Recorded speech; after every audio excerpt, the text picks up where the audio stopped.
우리 지난 시간에 예수님이 이제 예루살렘에 들어가셔서 이제 마지막 하이라이트의 부분을 이제 함께 보게 되어졌는데요. 예루살렘이 중요한 이유는 예루살렘에 성전이 있기 때문입니다. 그죠? 그리고 예수님께서 예루살렘에 도착하셔서 가장 공식적으로 첫 번째 하신 일이 그 성전을 깨끗하게 하시는 성전 정화 사건이었죠. 우리가 지난 시간에 그 부분을 조금 자세하게 요한복음과 마가복음을 비교해서 함께 살펴보았습니다. 이제 예수님이 성전에 들어가셨다는 말입니다. 성전을 정화하셨을 뿐만 아니라 이제 성전에서 가르치시기도 하고 토론도 하시는 장면이 이제 12장에 등장하고 있습니다. 그런데 의외로 이제 예수님이 성전에 들어가서 활동하시자 생각지 못했던 그룹들이 예수님을 반대하는 그런 모습들을 발견할 수 있습니다. 그 그룹 중에 하나가 오늘 본문에 등장하고 있는 사람들입니다. 바로 사두개인들이라고 표현하고 있는 부분이죠. 사두개파 사람들 또는 사두개인이라고 불리우는 이 사람들이 예수님을 반대하는 그룹의 대표적인 사람으로 성전에서 등장하게 되어집니다. 유대인들은 그 당시에 세 개의 종파가 있었는데 하나는 여러분 잘 아시는 바리새파입니다. 바리새파. 또 하나는 에세네파라고 부르는데 세례 요한처럼 이렇게 속세를 떠나서 이렇게 자기들끼리 공동체 생활하면서 거룩하게 살려고 굉장히 애를 썼던 사람들이 에세네파입니다. 그리고 세 번째가 바로 오늘 본문에 나오고 있는 이 사두개파입니다. 이 사두개파라는 이름이 어디서 왔는가? 우리가 조금 역사를 많이 거슬러 올라가면 이스라엘 백성들이 바벨론의 포로로 끌려갔던 거 여러분 기억하시죠? 그죠? 끌려갔다가 나중에 느헤미야나 에스라를 통해서 이제 다시 돌아옵니다. 그를 이제 포로 귀환 시대라고 이야기하는데 포로가 귀환해서 포로로 갔던 백성들이 돌아와서 제일 먼저 한 일이 뭔가 하면 성전을 재건하는 일입니다. 그때 유대 총독으로 파견된 사람이 다윗의 자손인데요. 수룹바벨이라는 사람입니다. 그래서 그때 지어진 성전을 제2성전, 두 번째 지어졌기 때문에 솔로몬 성전이 제1성전이고요. 그게 무너졌다가 다시 지었기 때문에 제2성전이라고 부르거나 수룹바벨이 지었다 해서 수룹바벨 성전 이렇게 부르는 겁니다. 그때 이 수룹바벨 성전 제2성전 때 이 성전이 재건되면서 성전에서 일하는 제사장 계열이 엄청난 힘을 갖게 되겠죠. 그죠? 제사장 중심으로 그 일들이 회복되어졌기 때문에 그럽니다. 그래서 이 제사장 중심의 사람들이 힘을 갖게 되어지면서 자기네들 이름을 어떻게 붙였는가 하면 다윗의 시대에 있었던 제사장의 후예들, 그때 제사장 이름이 사독입니다. 그래서 사독의 후예들이라는 이름으로 사두시스라는 이름을 짓습니다. 그게 사두개인입니다. 그렇죠? 그들은 그래서 사두개인이라는 이름으로 그 당시부터 이제 존재하기 시작하는데 예수님이 오시기 바로 직전에 이스라엘이 잠시 독립국가를 만듭니다. 그걸 이제 하스모니안 왕조라고 하는데 오늘 역사 공부가 좀 깁니다. 그죠? 이 하스모니안 왕조라고 하는데 그 하스모니안 왕조는 제사장들이 이제 헬라 문화에 저항을 해서 데모해서 이 나라를 되찾은 거죠. 그래서 그 마카비라는 사람을 중심으로 해서 혁명이 일어납니다. 그 사람들이 제사장 계열입니다. 그래서 이 하스모니안 왕조 때 다시 이 제사장들이 큰 힘을 갖게 되어집니다. 그 사람들이 바로 대부분 이 사두개인들입니다. 자, 이 사람들은요, 예수님의 이야기 쭉 우리가 지금 12장까지 왔는데 예수님이 갈릴리에서 활동하실 때는 별로 등장하지 않습니다. 왜냐하면 이 사람들은 성전 중심으로 활동했기 때문에 거기는 안 삽니다. 이 성전에 오시니까 이제 갑자기 아주 눈에 띄게 예수님을 반대하는 사람들로 나타나는 것이 이 사두개인들이죠. 이 성전 중심으로 살았기 때문에 그렇습니다. 이들에게 특징이 하나 있는데요. 뭔 특징이 있는가 하면 토라라고 부르는 우리가 말하는 이제 모세가 썼다고 생각하는 모세 오경, 구약의 5권, 이 모세 오경을 아주 중요하게 여깁니다. 그것을 중요하게 여기고 뒤에 나오는 선지서들은 별로 중요하게 안 여깁니다. 바리새인들은 이걸 전체를 다 받아들이는데 사두개인들은 모세 오경만을 중심으로 받아들입니다. 왜냐하면 거기에 이제 제사장들의 일이나 제사에 관한 일들, 율법에 대한 부분들이 나오잖아요. 이 사람들 그걸 굉장히 중요하게 여기는 겁니다. 그러니까 뭐가 빠졌는가 하면 이 선지자서에서 이야기하는 다가올 하나님의 나라, 부활한 다음에 이루어지는 그 부활 세상에 대해서는 이 사람들은 별로 중요하게 생각을 하지 않은 거죠. 그래서 이 사람들의 신앙의 특징은 현세가 특징입니다. 지금 열심히 하나님 믿어서 지금 복 받아야 돼. 다음 세상이 없기 때문에, 이 부활한 다음에 세상이 없기 때문에 지금 복 받아야 되는 게 이들의 굉장히 중요한 부분입니다. 그러니까 열심히 살겠죠. 열심히 살지만 소망은 없는 조금 이상한 신앙을 갖게 되어지는 것이죠. 오늘 18절에 뭐라고 시작하는가 하면 부활이 없다 하는 사두개인들, 이렇게 표현하는 게 이제 이해가 되셔야 됩니다. 이 사람들은 모세 오경을 중심으로 하나님을 섬겼고 이 세상의 삶을 중심으로 섬겼기 때문에 나중에 부활한 다음에 세상에 대해서는 믿지 않는 사람들. 바울은 나중에 그들의 이 특징을 이용해서 어려움에서 빠져나오기까지 하죠. 바리새인들과 사두개인들 싸움을 붙입니다. 부활이라는 문제를 가지고. 그만큼 부활에 대해서 이 사람들은 믿지 않았던 사람들입니다. 자, 부활을 믿지 않는 사람들이 볼 때 이상한 유대의 법들이 몇 개 있습니다. 그 중에 대표적인 법이 오늘 본문의 전체를 이야기되어지고 전체에 나오고 있는 형사취수제라는 제도입니다. 형은 형 동생한테 형이고요. 사는 죽을 사자잖아요. 그러니까 형이 죽고 그다음에 취할 취자에 형수 숫자입니다. 그러니까 형이 죽고 나면 그 형수를 내 아내로 맞이하는 이상한 법이 있습니다. 이게 유대법 가운데 이게 형사취수제입니다. 이거 왜 만들어졌는가 하면 그냥 무조건 형이 죽으면 형수를 책임져야 되는 게 아니라 형이 죽을 때 형의 기업을 이어받을 상속자가 없이 죽으면 내가 그 형수를 아내로 맞이해서 아이를 낳아줘야 되는 거예요. 그 아이는 내 아이가 될 수 없는 거예요. 분명히 생물학적으로는 내 아이지만 이 법적으로 내 아이가 되는 것이 아니라 형의 자녀가 되는 거예요. 그래서 형의 재산을 물려받고 형의 기업을 이어받게 되는 것이죠. 되게 희한한 법이죠. 그죠? 그러니까 나중에 형이 죽으면 아들이 없이 조카가 없이 죽으면 형수를 자기 아내로 맞아야 되는 법입니다. 우리가 볼 때 참 콩가루 같은 참 말도 안 되는 법이지만 고구려 때도 있었고요. 유럽에도 있었고 중국 북방에도 있었던 법입니다. 굉장히 많았던 법입니다. 특별히 이것이 신앙과 연관되는 것은 성경에 이것이 굉장히 강조되고 있는 것은 하나님이 이 땅에서 기업을 주시잖아요. 그죠? 이 가나안 땅을 정복한 다음에 각 지파별로 기업을 주시고 가문별로 기업을 주시는데 그 기업은 영원히 이어져야 되는 거예요. 근데 자녀가 없이 죽게 되면 그건 이제 사라져 버리잖아요, 중간에. 그렇게 사라지지 않도록 이 영원한 기업을 이어받을 수 있도록 우리 아까 찬양한 것처럼 영원한 기업을 이 땅에서 이어받기 위해서 형수에게 아이를 낳아주는 제도, 이게 형사취수제. 어떻게 보면 신앙에 있어서 굉장히 중요합니다. 하나님 나라와 기업이라는 의미에서 되게 중요합니다. 근데 문제는 뭔가 하면 이 사람들이 재밌는 이야기를 만들었어요. 실제로 있었던 일은 아닌데 예를 들은 겁니다.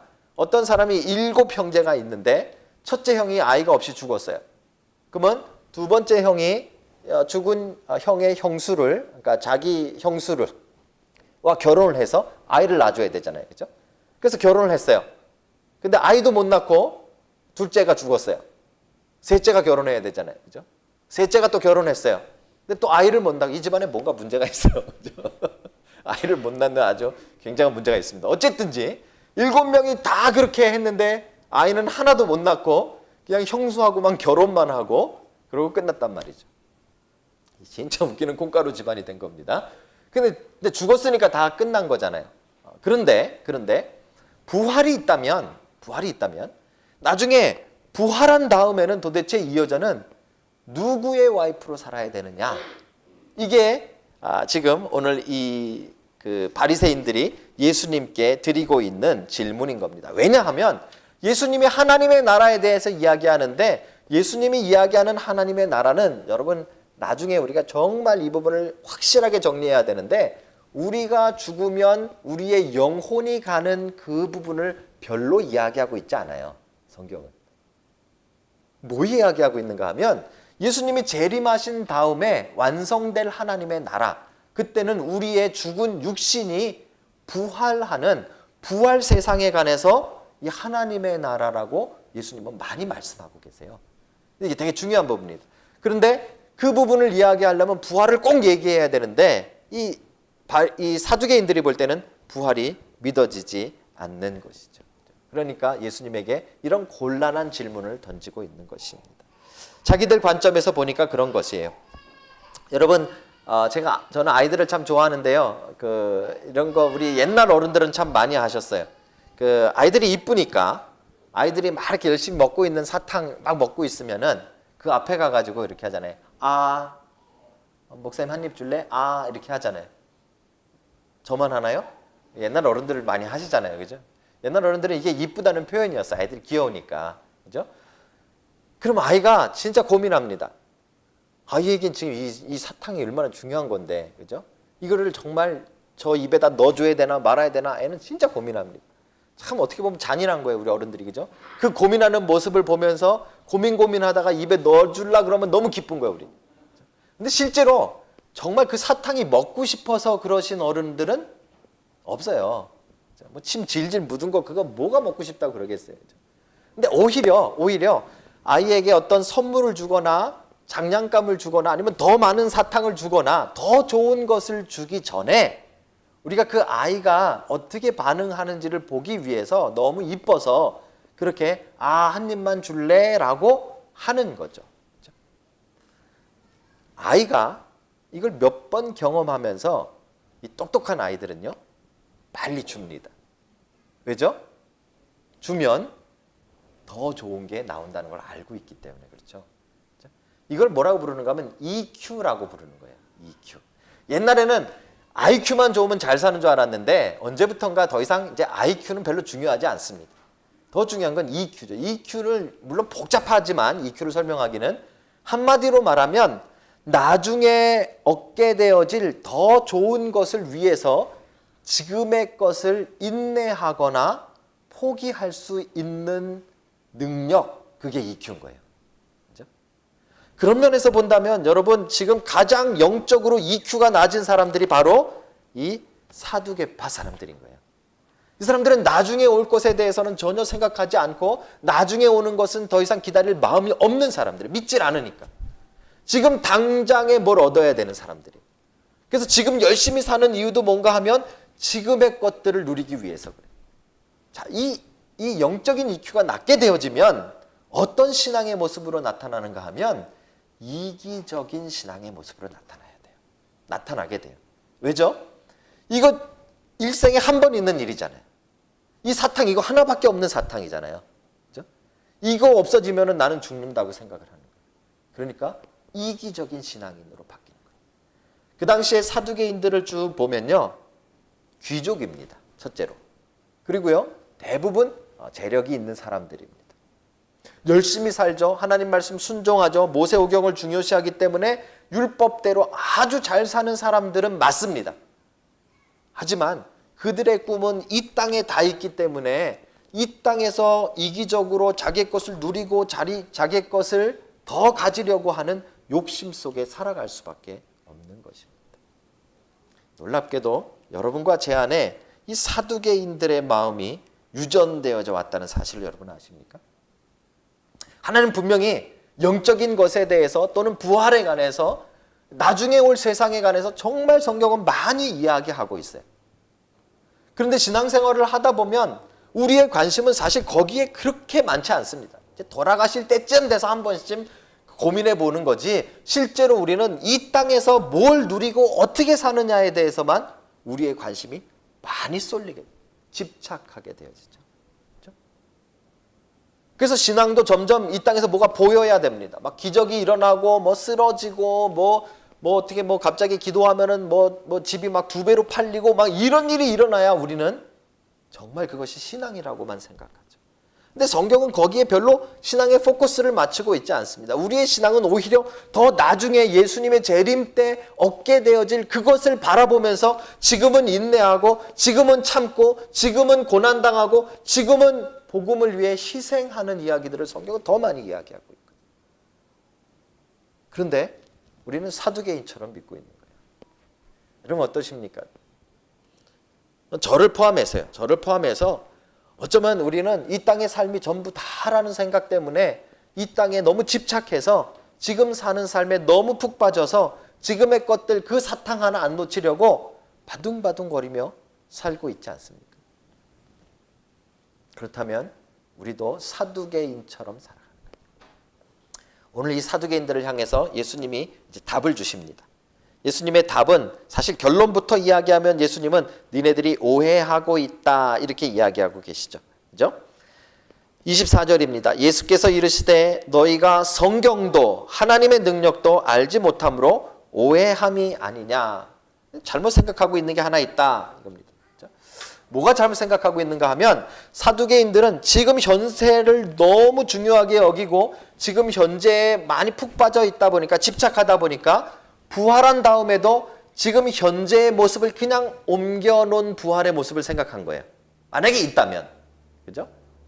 근데 예수님 뭐라 그러시냐면 그렇지 않다. 나중에 부활한 다음엔 결혼도 없고 남편도 없고 아내도 없고. 예전에 어디서 제가 남편도 없고 아내도 없고 하니까 너무 좋아하시는 분 계시더라고요. 그렇게 좋아하실 일은 아닌 것 같은데. 그죠? 남편도 없고 아내도 없고. 그게 부활한 다음에 다시 오게 될, 새롭게 오게 될 부활한 다음에 세상의 모습이다. 너희가 오해하고 있다. 이렇게 말씀하시겠습니다. 예수님의 말씀은 사실 이 형사 취수죄가 너희들의 오해다라는 말만 하시려고 하신 건 아니고요. 진짜 예수님이 사두개인들에게 또는 현세에 집착하고 있는 우리들에게 하고 싶으신 이야기는 무엇인가 하면 부활이 있다. 이 이야기를 하고 싶으신 거예요. 그럼 이제부터 사두개인들을 설득하고 사두개인들에게 부활이 있다는 걸 증명해 보이셔야 되죠. 어떻게 증명하면 좋을까요? 저는 참 이 성경을 보면서 예수님 참 지혜로운 분이라는 생각을 많이 합니다. 자, 사두개인들이 뭘 제일 중요시 여긴다 그랬죠?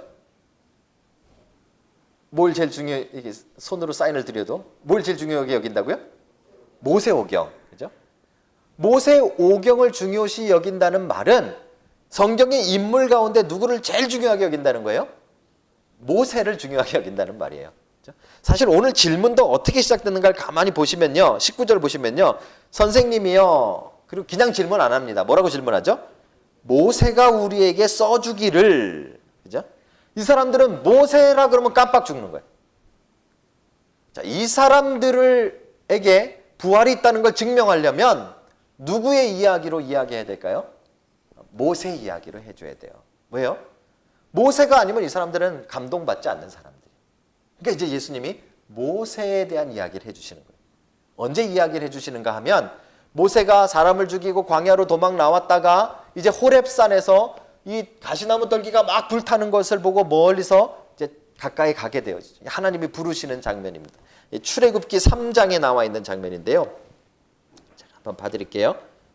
출애굽기 3장에 이제 하나님께서 이 가시나무 이 떨기 불꽃 가운데 나타나시고 모세가 그 앞에 갑니다. 그랬더니 하나님께서 이렇게 말씀하십니다. 3장 5절에 하나님이 이르시되 이리로 가까이 오지 말라. 네가 선 곳은 거룩한 땅이니 네 발에 신을 벗으라. 그래서 모세가 거기서 신을 벗습니다. 그 다음에 이제 하나님께서 본인이 누구신지를 모세에게 설명을 해주십니다. 그게 6절인데요. 또 이르시되 나는 네 조상의 하나님이니 아브라함의 하나님, 이삭의 하나님, 야곱의 하나님이니라.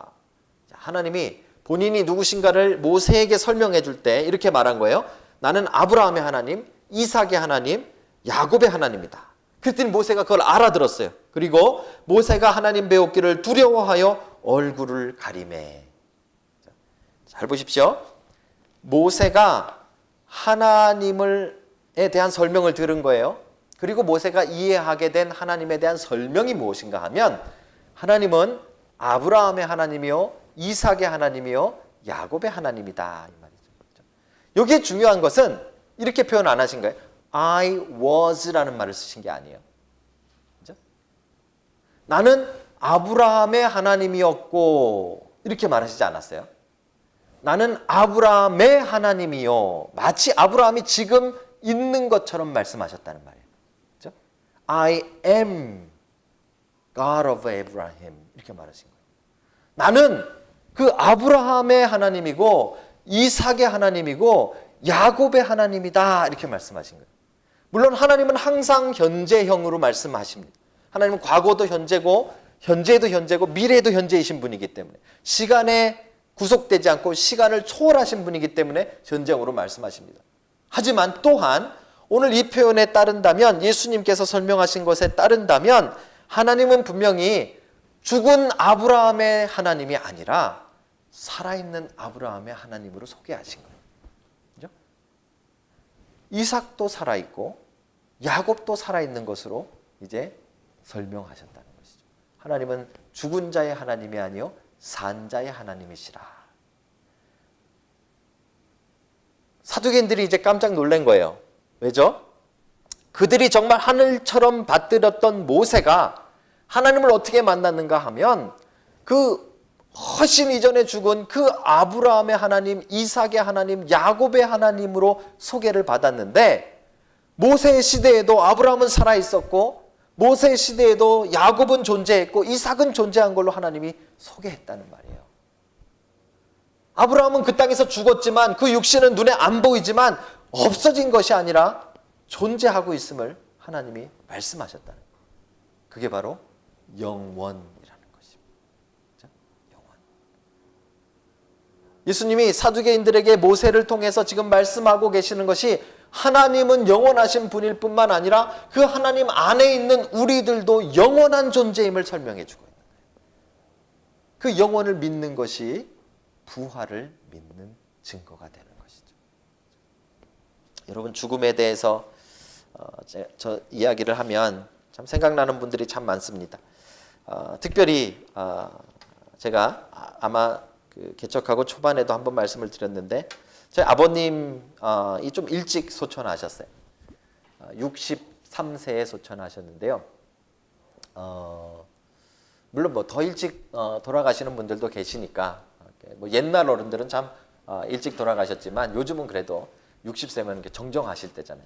저희 아버님은 63세 2001년도에 이렇게 소천하셨습니다. 저희 아버님을 제가 생각하면 참 안타까운 점이 참 많아요. 제가 볼 때는 뭐 저희 아버지라서 그런지 몰라도 설교를 참 잘하시고 목회를 참 순수하게 잘하시는 분이었지만 실제로 목회는 늘 실패하셨어요.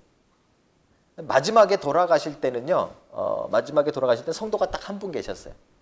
권사님 한 분, 연세 많으시고 이렇게 길에서 이렇게 껌 이렇게 띄고 하는 되게 어렵게 살고 계시는 권사님 한 분, 그분 한 분만 성도로 남아 계셨고 나머지는 다 떠나셨어요. 어떻게 보면 이제 목회 실패하신 거죠. 이 목회만 실패하신 게 아니라 재정 관리에도 실패하셨어요. 그 당시에 이렇게 뭐 좀 보증 수고 이런 게 참 많으셨던 것 같아요, 그죠? 그래가지고요, 집이 이제 뱅크럽 됐다 그러죠. 완전히 다 거들나서 집에 와서 딱지 다 붙여서 물건 다 가져가고 나중에 이제 집도 경매당해서 이제 밖으로 나와야 되는.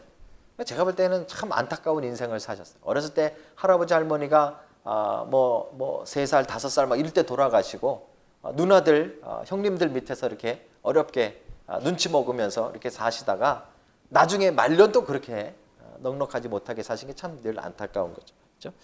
거기다 건강까지 안 좋으셨던 거예요. 간이 망가지셨는데 이 간 부전증이 오셨대요. 그러니까 간이 이 기능을 못하는 그런 병이라 그러시더라고요.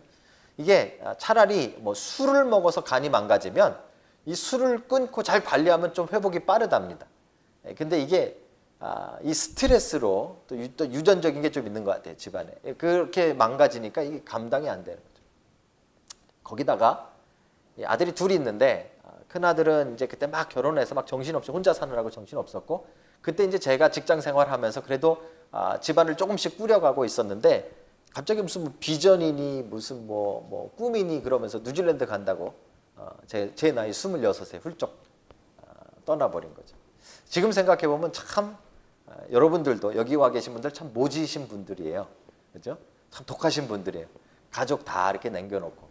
저 같은 경우는 참 그 아버지 어머니 되게 어려운데도 하여튼 지 살겠다고 뉴질랜드로 혼자서 제 이민을 왔거든요. 그게 늘 좀 이렇게 안타까운 그런 일이었어요. 근데 2001년도에 사실 2001년도면 저희 집 셋째 아들이 태어난 해입니다. 5월 달이었는데요.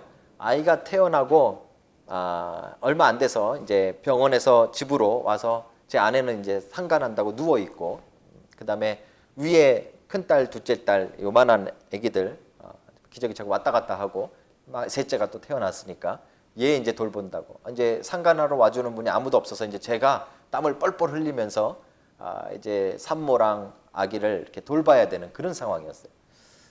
그런데 갑자기 한국에서 전화가 온 거예요.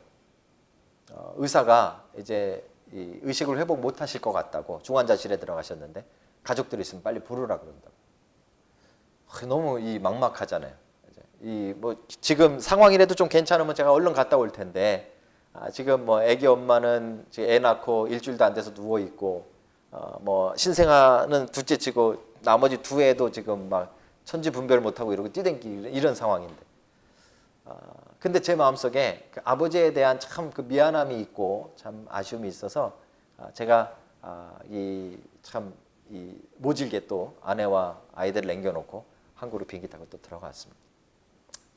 근데 참 사람의 목숨은요, 참 대단하죠. 이게 이 생각대로 잘 안 되는 것 같아요. 중환자실에 들어가서 이제 회복 못 하실 거라 그랬던 분이 제가 비행기 타고 가는 동안에 정신이 깨어나셨어요. 그리고 이 집 나갔던 둘째 아들 얼굴을 보니까 힘이 나셨어요. 많이 좋아지신 거예요. 그래가지고 잠시 퇴원을 해도 될 정도가 되셨어요. 그래서 제가 거기서 한 일주일 정도 병원에 있다가 또 집안이 또 엉망일 테니까 제가 또 이제 아버지 또 남겨두고 또 집으로 또 날라왔죠. 뉴질랜드에 와서 저희 아이들 이제 조금 집사람 몸도 좀 추스리고, 뭐 얼마나 추스렸겠어요. 정신 없었겠죠, 그죠? 근데 옛날 어른들은 좀 그런 게 있으세요. 남아선호 사상이 늘 있으시잖아요. 저희 형님도 이렇게 딸을 둘 낳고요. 저도 사실은 딸 이렇게 둘 낳은 상태였어요. 근데 이 다섯 번째 아들이 나온 거예요. 그러니까 이 돌아가시는 이 양반이 그게 얼마나 보고 싶으시겠어요. 그죠?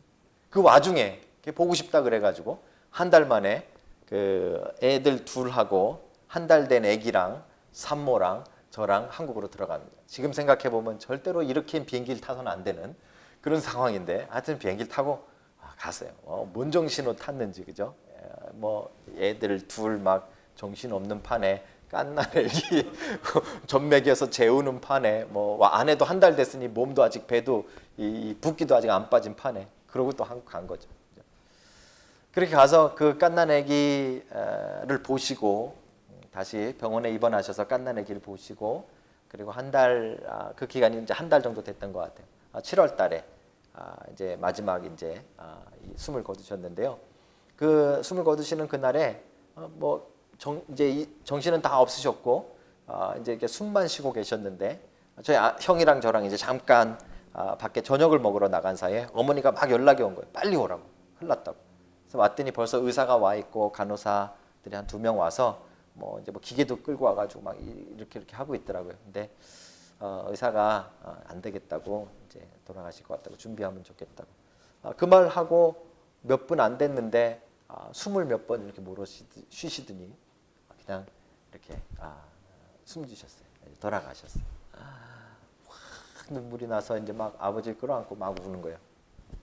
그 와중에 또 우리 어머니도 목사 사모였다고, 아버지 또 가시는 길에 기도를 해드려야 된대요. 그래서 제가 또 돌아가시는 아버지 또 끌어안고 울다가 기도하다가 그렇게 하고 제가 이제 밖으로 나와서 한참 이제 생각을 하고 정신 없으니까요. 장례 준비하고 장례를 치르고, 그리고 또 이제 가족들을 데리고 다시 뉴질랜드로 왔어요. 뉴질랜드는 하나도 안 바뀐 거죠. 그죠? 사실 바뀐 건 하나도 없었어요. 저도 바뀐 것이 없고, 그냥 제 아버지가 돌아가신 거예요. 근데 제 안에 뭔가 좀 이제 변화가 생긴 거죠. 사람의 죽음을 실제로 맞이하고 또 겪었기 때문에.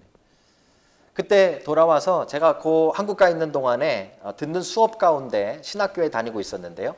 듣는 수업 가운데 리트리트 센터에 가서 이렇게 묵상을 하고 이 리플렉션을 써내는 그런 숙제가 있는데, 다 팀이 갔는데 저만 못 간 거예요. 저만 한국에 있어서. Excuse me? Yeah, okay. 예. 저만 못 간 거예요. 그래서 제가 이제 따로 혼자 그 리트리트 센터에 들어갔어요. 그래서 3박 4일을 이제 거기서 제가 이제 그 묵상을 하고 또 금식을 하고 하는 그런 시간을 제가 갖게 되어졌어요. 저녁이었는데요. 그 이제 리트리트 센터의 앞에 이렇게 조그마한 부시 워킹 하는 자리가 있고, 이 벤치가 하나 있고, 이렇게 숲이었는데, 해지는 모습이 저쪽에 이렇게 딱 보이는 거죠. 저랑 같이 들어간 건 아닌데, 거기서 만나신 키위 두 분이 같이 묵상하시는 분들이 계셨는데, 그분들은 저녁을 드시고, 저는 금식하고 있었으니까, 제가 같이 있기 좀 불편해서, 남 먹는 거 보면 또 먹고 싶잖아요. 그래서 성경책을 들고 나가서 벤치에 앉았어요. 벤치에 앉아서 해가 막 지는데요. 진짜 이 별 세상인 거예요. 해는 막 지고 있고, 새들은 뭐 이렇게 시끄럽게 우는지 막 이렇게 울고 있고, 그 벤치에 앉아가지고 멍하니 있는데 막 서러움이 막 몰려오는, 이제 여러분 가까운 분이 이렇게 부모님이나 아니면 뭐 형제나 가까운 분이 돌아가셔서 잃고 나시면 맨날 슬픈 거 아닙니다. 맨날 눈물 나는 거 아니에요. 그렇죠? 문득 생각나는 거예요. 저 같은 경우는 성경책, 아버지가 쓰던 성경책을 폈는데 이 성경책 안에 아버지가 이렇게 설교 준비하시면서 메모해 놓으신 거예요. 저 그거 보고 막 울고 막 그랬어요. 문득. 그죠? 그날도 왠지 갑자기 막 서러움이 막 몰려와가지고 막 눈물이 나고 막 한참을 울었어요. 너무 억울한 거예요. 하나님 왜 우리 아버지 그렇게 일찍 데려가셨을까? 좀 이렇게 너무 불쌍한 인생이잖아요. 어렸을 때부터 고아가 되셔서 너무 고생하고, 그리고 열심히 하나님 앞에 목회한다고 열심히 했는데 목회는 목회대로 실패하고, 뭐 그렇다고 뭐 잘 먹고 잘 살았냐, 그것도 아니고 다 뱅크럽 당하고 뭐 어려운 일 당하고, 그렇죠? 거기다가 믿는 아들놈 하나는 또 술적 외국에 나가고. 제가 계산해 보니까 제가 26세 나온 거예요. 저희 아버지랑 제가 지낸 기간이 26년밖에 안 되는 거예요. 같이 있었던 기간이. 그러니까 막 너무 서러운 거죠. 그래서 막 울다가 성경을 폈습니다. 폈는데 어디가 펴졌는가 하면 고린도 후서 6장이 펴졌습니다. 6장 8절을 읽는데 이렇게 되는 거예요. 영광과 욕됨으로 그러했으며 악한 이름과 아름다운 이름으로 그러했느니라. 이게 무슨 말인지 잘 몰랐어요. 근데 그 다음 구절이 우리는 속이는 자 같으나 참되고, 이게 마음에 막 찡하게 와닿는 거예요. 그렇구나. 우리가 참되구나. 세상 사람들은 참 이상하게 우리를 보잖아요. 세상 사람들이 볼 땐 이해 못하는 일을 우리는 하고 있잖아요. 근데 우리가 맞구나. 우리가 참된 건가 보다. 그런 마음이 제 안에 막 드는 거예요. 그 다음에 9절에 보니까 이렇게 시작해요. 무명한 자 같으나 유명한 자요. 확 눈물이 쏟아졌어요. 나 우리 아버지 인생이 실패구나 이렇게 생각했거든요. 우리 아버지는 참 불쌍한 사람이다 그렇게 생각했어요. 이름 없는 사람이다. 뭐 누가 알아봐주는 사람도 없고. 근데 무명한 자 같으나 유명한 자요. 이름이 없는 아무것도 아닌 자 같지만 이름 있는 사람이다. 그게 막 감동이 되는 거죠. 마지막에 막 제가 사실 막 펑펑 울었던 부분은 그 다음 구절인데요. 이 구절이에요. 보라, 죽은 자 같으나 보라, 우리가 살아있고. 이 부분을 읽는데요. 막 막혔던 눈물이 펑펑 쏟아지는 거예요. 어떤 느낌이었는가 하냐면요. 아브라함, 이삭, 우리 아버지, 성경에 나와 있는 그 믿음의 모든 조상들, 먼저 이 땅을 떠나서 이 땅에 없는 그분들이 다 같이 합창을 하는 것 같은 거예요. 보라, 우리가 죽은 자 같으나 살아있고. 신학을 공부하고 있는 전데도 아버지의 죽음 앞에서 어떤 생각을 했는가 하면 이게 끝이구나. 참 아쉽다. 이제 다시는 우리 아버지를 못 만나겠구나. 26년이 다였나 보다. 근데 성경이 아니라고 이야기하는 거죠. 아니라고. 죽은 자 같으나 살아있고. 이걸 믿는 것이 여러분 부활을 믿는 거예요. 우리의 존재는 이 땅 가운데 그냥 끝나는 자들이 아니에요. 이 땅에서 그냥 없어진다고, 우리의 육신이 없어진다고 그냥 끝이 아니라 예수님이 약속하신 것은 나중에 예수님이 재림하실 때 우리의 영혼과 우리의 다시 되살아나는 육신이 부활해서 부활의 세상을 살 것이라고 이야기하십니다. 근데 이것을 소망으로 갖지 않고, 이것을 꿈으로 갖지 않고, 이것을 믿지 않고 이 땅을 살아가는 사람들은 이게 전부 다인 것 같으니까 여기에 모든 것을 다 쏟아놓고 살아야 되는 거예요. 그러니까 불쌍한 거예요. 오히려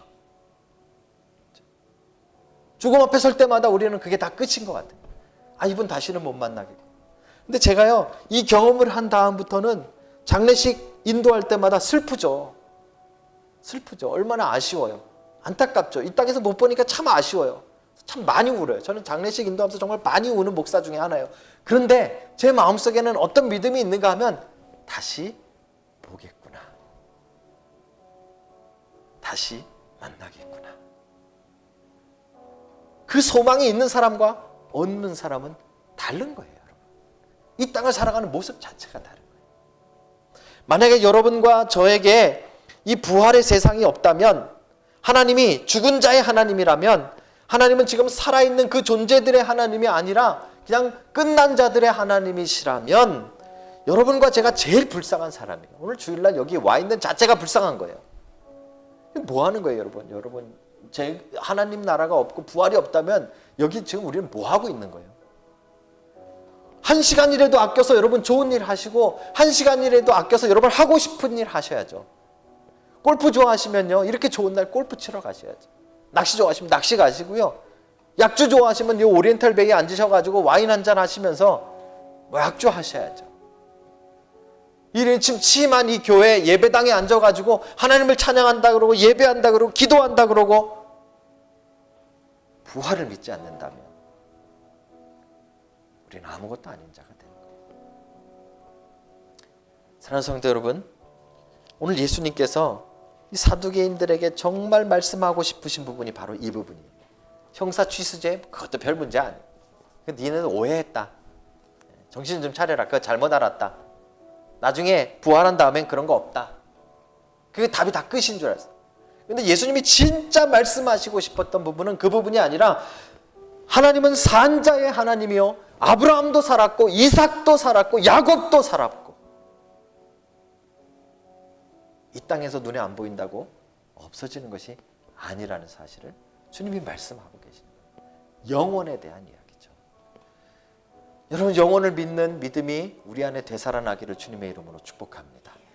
우리에게 그 믿음이 없다면 우리같이 불쌍한 사람들이 없어요.